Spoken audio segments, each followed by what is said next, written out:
just really honored and privileged to be here.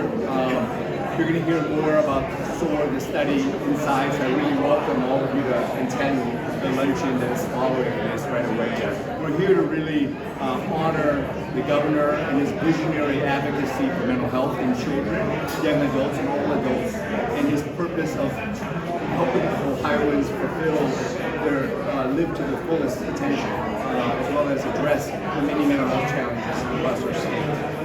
And then, of course, to also honor Coach Ryan Day and Nina Day for their advocacy and champion of the support as well, especially our students and our young adults, not only here on campus, across Ohio and across the country. I thank Dr. Phan for his vision of this program. Coach and Nina and I were talking about a moment ago.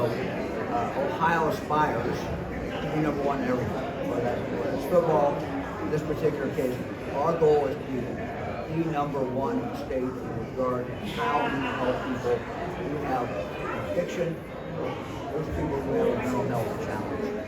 The study that Dr. Phan is leading started about 2 years ago, and we had a meeting, and Dr. Phan came in, shot and Steve, and we talked about, and his vision was to have a study that had never really been done before in regard to mental health.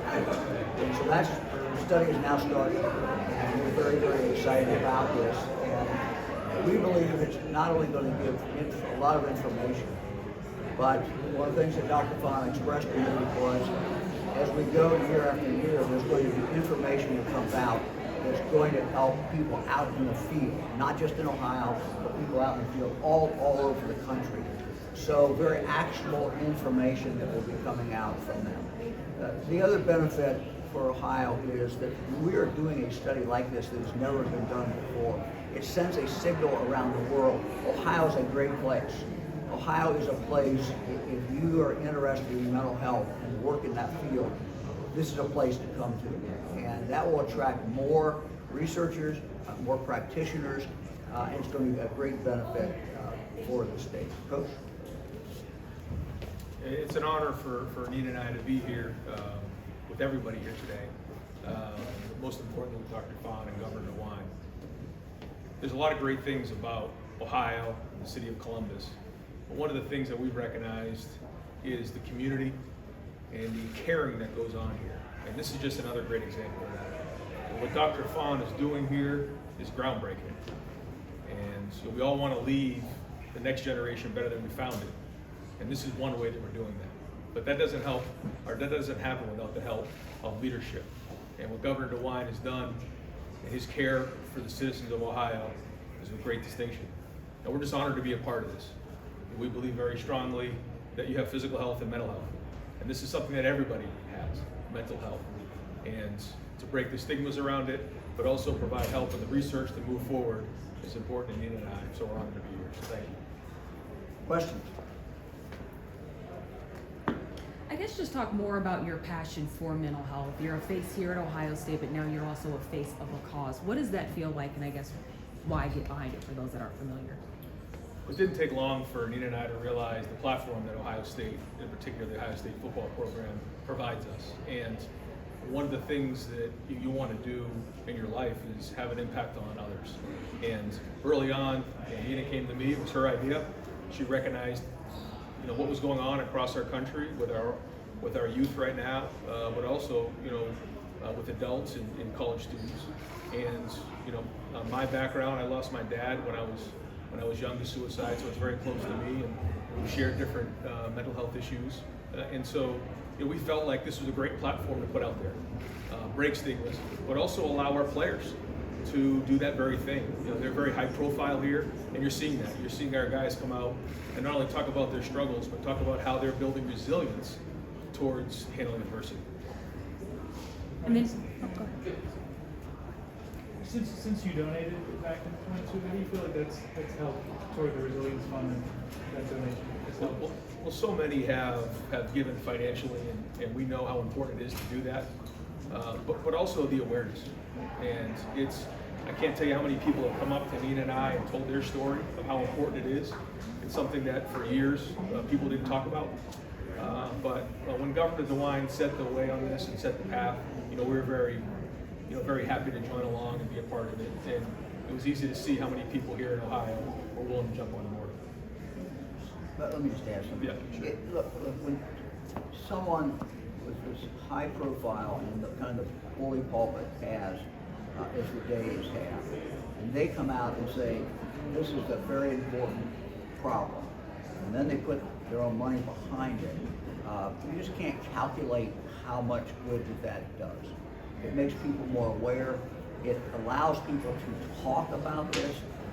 When people in the past, have been very reticent about talking about it. So their example is just absolutely huge as we go about dealing with the stigma and getting rid of the stigma, but also doing the research and do all the other things that need to be done. Who else? Ryan, you mentioned that some of your players have come out and talked about this publicly, their own struggles. How much just more comfortable have you seen players get over the years with being able to share their stories? Yeah, I see it even in the last 5 years. I think you're seeing more and more, more of our guys be comfortable with it. And first off, within the team, they share some of those conversations.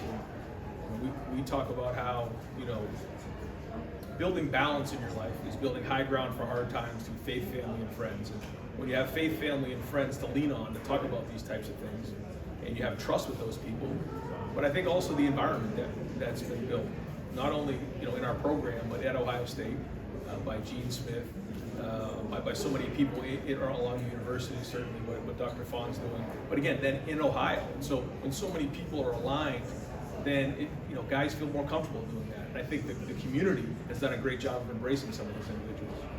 What about the fellow coaches on your staff? How have they kind of taken individual players' position rooms maybe or whatnot, or maybe talk about their own struggles? Yeah, I think like anything else, you have to have alignment within your program.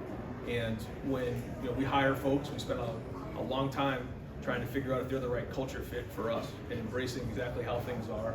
I think our guys have done that, our assistant coaches, our staff members, and some of the resources that we provide. But again, it all comes down to the players and building that culture, as we have 120 guys on the team. How much do you see the players, each other, build each other up in that regard in terms of being able to open up to each other and talk to each other? I think it's pretty significant, and I'll share a quick story with you. We have what's called the Scarlet Line on our fields. I don't know if you ever heard me talk about this before, but the game of football doesn't really care about what you're going through, and that's a harsh reality that you have to figure out. And so when we cross that Scarlet Line, we have to go play the game. We got to play it really well. But once we cross that Scarlet Line and go back into the locker room, we lean on our faith, our family, and our friends, and the teammates. And at that point, when you see our locker room, I think you see a lot of guys supporting each other and guys who speak out, putting their arms around them and helping them. Nina, how long have you been wanting to do something like this? Were you expecting a question? Probably, I think the first month when Ryan was announced as the head coach, I brought it up to him. I said, what are we going to get behind? And I just wanted to make sure that we got behind something that we felt very strongly about, very passionate about, something that, we could live. And it just became a natural kind of progression. I've suffered from anxiety my entire life. And I suffered in silence because growing up, nobody really talked about it. So my goal was to make sure my children never suffered in silence, or any other child or adult for that matter. And we experienced a loss with Brian's dad, and we never spoke about it until probably we started to go through this process. So it's been very therapeutic for us, as well as a family. Okay, one last question. Anybody? Nobody? Okay, well then I think you're, thank you.